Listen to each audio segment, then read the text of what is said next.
കൊച്ചിയിലെ ഒരു നാടക സംഘത്തിലെ ഒരേ കളരിയിൽ അഭിനയത്തിന്റെ അടവുകൾ പഠിച്ച ഒരു സംഘം ഈ കോവിഡിനെ ഏറ്റവും ഗംഭീരമായി ഉപയോഗിച്ചത് ഇത്തരമൊരു ഗംഭീര ചിത്രവുമായിട്ടാണ്.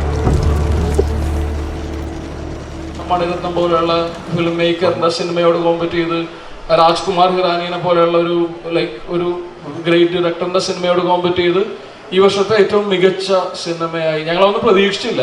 എന്താ പെണ്ണു ചിരിക്കാത്ത ഇന്ത്യൻ സിനിമയുടെ ചരിത്രത്തിന്റെ ഭാഗമാക്കി ഞങ്ങളെ മാറ്റിയതിൽ ഈ ഒരു മനുഷ്യന്റെ വലിയ മനസ്സുണ്ട്. എനിക്കറിയാവുന്ന മാഞ്ചനറിയോ അഞ്ചൊക്കെ കാര്യങ്ങളെ കുറിച്ച് ഘടിപ്പിക്കേണ്ടി വരും കേട്ടോ. 11 പേർക്ക് വേണ്ടി എഴുതിയ ഒരു കഥയാണ് യഥാർത്ഥത്തിൽ ആട്ടം എന്ന് പറയുന്ന ഈ സിനിമ. ഞാൻ പറഞ്ഞല്ലോ പുറത്താക്കണം.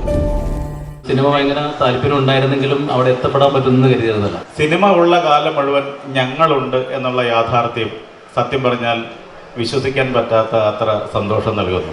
ആനന്ദാശ ഫിലിം മേക്കറും ആനന്ദാശ വ്യക്തിയും നമ്മളെപ്പോഴും അത്ഭുതപ്പെടുത്തിക്കൊണ്ടിരുന്നു. അതിൻ്റെ ഒരു ചെറിയ ഭാഗം മാത്രമാണ് ഈ നാഷണൽ അവാർഡ് എന്ന പരിപാടി.